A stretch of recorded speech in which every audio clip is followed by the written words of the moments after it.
Hey Sagittarius, and there's the sun. So we're happy with that. All right, the sun definitely talks about hope. It's about keeping faith alive. It's about clarity. It's about self-awareness. So this tells me that if you're looking to reconcile, maybe you've come to a conclusion that you realize it takes two to tango. Maybe there's been finger pointing. You're angry with them. They're angry with you. But I feel like maybe you're both coming to some sort of conclusion that like it takes two to tango and neither one of you were perfect, and it's almost like you're getting over the stage of some sort of anger and finger pointing, and the sun has come out and you can see things clearly. I feel like some of you want to be like, I know exactly how we can fix this. I don't know why. That just had to come out. I just had this thing in my stomach that's like, somebody's out there going, I know where we went wrong, or I know like we can do this again. So I love the sun for you because it's bubbly, it's vibrant, it's shining, it's the fog is lifting. So let's see what else is going on. All right. Your current position coming into the month is the Five of Cups, which is actually kind of the opposite of the sun. So we'll see what's going on. But the Five of Cups is about loss. It's about feeling a grief. It's about some sort of, crying over spilled milk, not paying attention, not listening to what's right in front of you. So I feel like either they're coming to you saying, hey, we can do this again. We'll fix it, we'll change, or you're doing that with them and somebody's not listening. Although I feel like that will come to fruition, that they will. But again, there's some sort of sadness here. So it is sad because I feel like for a lot of you, yes, I'm sure there was drama, cheating, different things. But for a lot of you, I feel like that ship has sailed, like that grief has sailed. And you're in a position of maybe being able to let go, but you're coming into the month feeling sad. I almost feel like some of you don't think this staying card, cooperate. I feel like some of you are coming into the month feeling like it's hopeless, like there's no way this could happen. And yet your theme of the month is the sun saying, wait, I'm going to clear some of this fog. There might be something here. There might be something coming in. You know what? I don't know. I feel like I want to say it like a movie producer. All right, the next card you have is how you're feeling coming into the month. That's very interesting. So this is either somebody you're married to, you got divorced from. Now this is internal. This is how you're feeling. But the Justice card is Libra's card, so you could be dealing with Libra. But on top of that, the Justice is also marriage card. So this could be like either you or they or both of you, because I feel like there's a connection between you both, but because you're not actually communicating, the connection is super strong, okay? But because you're not actually having the conversations, you don't know what they're up to, they don't know what you're up to, but in the end, you're both having this hopeful but feeling sad because you don't have each other. And then the Justice card is saying either this is a person I thought I was going to marry, this is a person I still want to marry. The Justice card also, though, is justice is served. It's cause and effect. So it's something that happened, and maybe you're kind of like, okay, we had to take this break to get to this point of missing each other, to feeling this grief. We weren't communicating. We didn't have that emotion. The passion was gone, whatever it is. And you're kind of like, okay, now that we're apart, I don't want to be apart anymore. I don't want to feel that. And they don't want to feel that, because this right now, I'm telling you, the energy in this room is a dual connection. This is not one-sided. This is two people thinking about each other. And you know what? If that's not you, then this isn't your read. Because I get people all the time who say, I don't want them back. Then, hey, watch the singles read, right? The next card you have is your distant past. So over the past 5-10 years, could be throughout your childhood, and you have the Ace of Pentacles. Now, the Ace of Pentacles is opportunity. It's a plethora of opportunity. It's like the beginning of success and finding accomplishment. What's interesting is this is in your distant past, and this is telling me that you know what it's like to be successful in a lot of different areas, in finances, in relationships, and you're kind of looking back this month going, where's the missed opportunity? If I still want to be with this person, or if they want to be with me, there has to be some sort of opportunity here, because that's what this represents. And this is saying, look, in the past, maybe you've missed that sign. Maybe you've missed that opportunity, that card. Maybe you've not seen the clarity. Or maybe you've seen it, but it was too late, a day late, dollar short, right? Or maybe you didn't jump on it and take the chance. And I feel like you or your ex or both are feeling like, I'm not letting this one go. That's what it says in my head. Literally, I'm not letting this one go. You don't give this one back. All right, the next card you have is your immediate past. Over the past few weeks, past month or two, and you have the Fool. The Fool is the beginning of a new cycle. I feel like you could have a new cycle with this person, because this is, again, the beginning. Now, this may be where you turn that leaf, like I said, where you're seeing things clearly, where you're like, oh my gosh, We can make this happen. I still have faith in this. The shadiness is cleared. Whatever has been storming on our parade is clearing, because the Fool is it's a fearlessness, it's a folly. It's, again, the beginning of the major arcana, so a whole new cycle coming into place here. And I feel like this is you almost saying, should I take a leap of faith in getting back together with this person, or vice versa? They're asking themselves the same thing. Again, I feel this duality, which is interesting because you guys are the Lover's card, and the Lover's card is all about duality. But the Fool to me represents a possibility of you or them or both seeing the light, feeling like there is some sort of like possibility of reconciliation. However, what's very interesting is I feel like a lot of you are not communicating, you're not talking, so you don't know what they're up to, they don't know what you're up to, you're assuming the worst, they're assuming the worst, and therefore nobody's saying anything. The next card you have is your distant future, so over the next month or two. See, and that's interesting. Over the next month or two, and you have the Death card. The Death is not a physical death. In fact, I love this card. It's Scorpio's card, so you could be dealing with a Scorpio, but death is about rebirth. It's about transformation. It's about the sun is shining. I can't even get that off my frickin' mind. I don't know why. But again, this is the best card I think you have going for you, because your future is saying this is a rebirth. This is a possibility of a rebirth between you two. But also what's interesting here is it's not even just about a rebirth between you two. It's about a transformation, a belief, a change within yourself.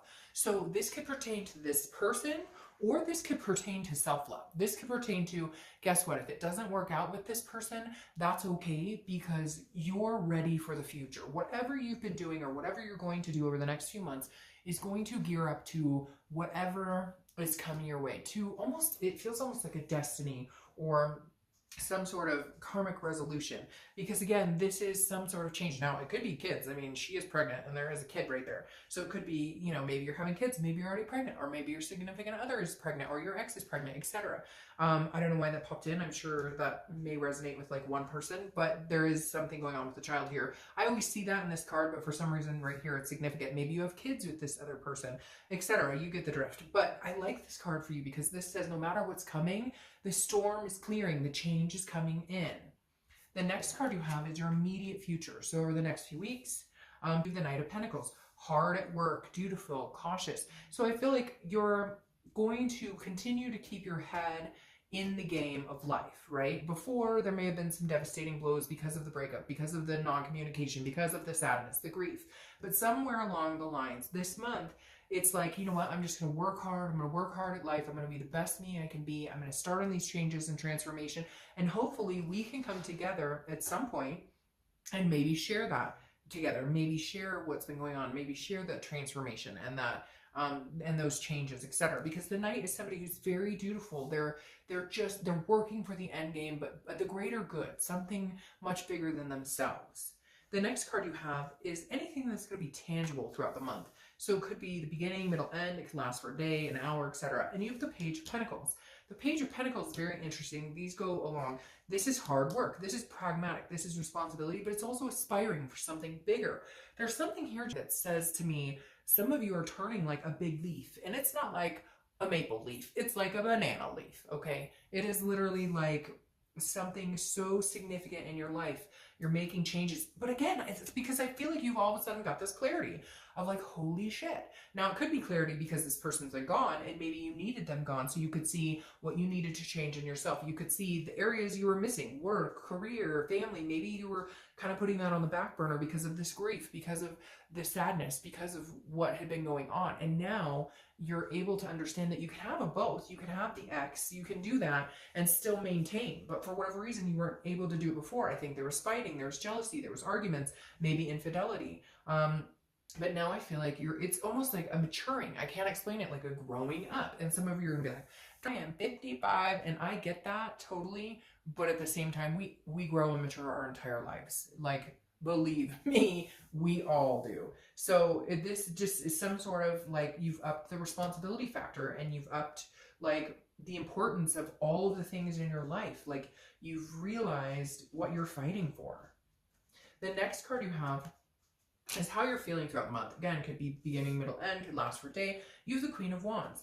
This is an excellent place to be. She is full of ferocity. She is sensuous. She is, you know, and again, I don't apply sex to the card, so male or female, but this person is just very confident, knows what they're going for, knows what they're going after. The confidence continues to build every step they take because they're embarking on these new journeys, these changes. They're embracing change. They're embracing.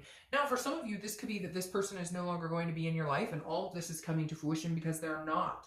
I feel like for a lot of you though, it's not like that. I feel like for a lot of you, it's almost realizing like you can possibly have this person back. But for some of you, it is going to be, they are gone, you are sad, but now everything's clear and you can see the light. The next card you have is your hopes and fears for the outcome of the month. And you have the Seven of Wands. So again, this is hopes or fears, and your fear is that, how do you communicate this? Because the Seven of Wands is a defense, it's a strategy. So how are you going to get in touch with them? How are they going to get in touch with you? Let's say you guys do call and talk to each other. Let's say you do text. Somebody broaches that and says, hey, I don't want silence anymore. I want to talk. It's making me sad not to have a discussion. We were, after all, really, really good friends. But the Seven of Wands is telling me that some of you are feeling like you don't know where to go from here. How do we get past the past? How do we not get on the defense? We know we're going to have conversations that could be pretty hard. We know we're going to have to, like, this isn't going to be like, hey, we start talking and we jump back in where we left off and everything's wonderful. No, there are underlying issues that have to be addressed. So your biggest fear here is, how do we get there? How do we move on? How do we address these issues? How do we do this in a manner that we can feel good, that we don't go back and start pointing the fingers, that we can clear the air again, that we're feeling like the fog is lifted. So your biggest fear is how, and when. I feel somebody out there going, and when, I want to know when.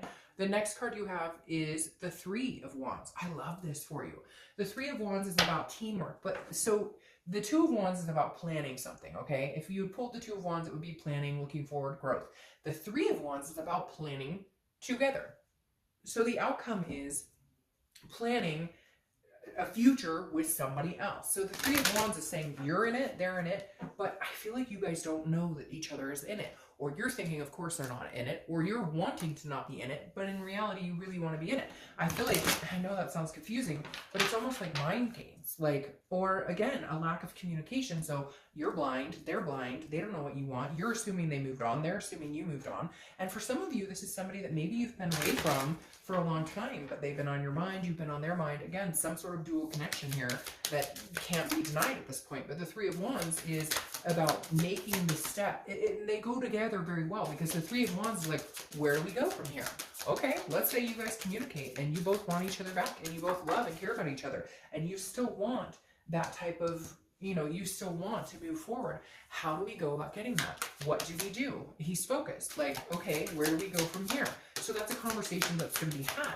The best part is that you're both on the same playing field. You're both on the same connection. Now, your Four of Coins, clarifying this, it's like a impoverished energy. So I feel like, again, it's not, the Four of Coins is like, is like a miserly energy. It's not, it's like you feel like they don't want you. They feel like you don't want them. And so what's clarifying your outcome here is like, you guys are going to have this discussion and get there. Because again, the Four of Coins, it's impoverished. It's feeling like you're like, not like you're lost without them. I don't want to say that because some of you are going to be like, that's a stretch. It's not like I'm lost without them. I've just been thinking about them a lot or whatever. But the Four of Pentacles is telling me some of you are feeling like your other half is missing, because this is a impoverished energy. This is feeling broke without them, and not, obviously in a physical way and not even in a financial way, but more of a mental, like, if we're not connected, then I feel like we're, another piece of me is missing. Because again, it's also a possessive energy, so it's kind of like a you're mine, but not in a weird crazy stalker way, more in like a, we work better together, but I feel like it's going to take you a minute to get there. Now, here's what I like is the Page of Wands is clarifying the distant future. The Page of Wands is a spark. It's a curiosity and it's confidence. So this says, okay, somebody's going to humble up and be like, I can't stop thinking about you. I can't live without you type energy. I'm going to have a conversation. We need to have a conversation. We need to talk. I don't know what you're up to. Maybe you're dating 20 men or women. Maybe you're about to get married. I don't know, but I need to know what's going on. So eventually here in the next month or two, that Page of Wands is going to crack and somebody's going to call the other person or text and say, hey, what's going on? Or at least some sort of communication is going to come into fruition. Now, For some of you, again, like I said, this could be a total, nope, this is eye-opening. And then at some point you guys connect and you're like, no, I can't, I don't want to be with you.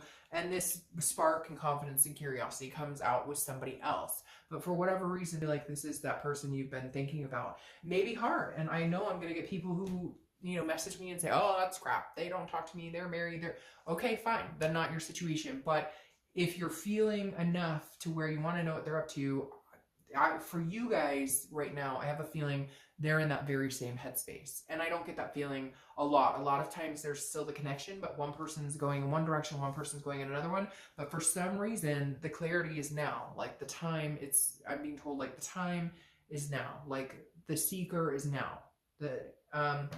So anyways, bye.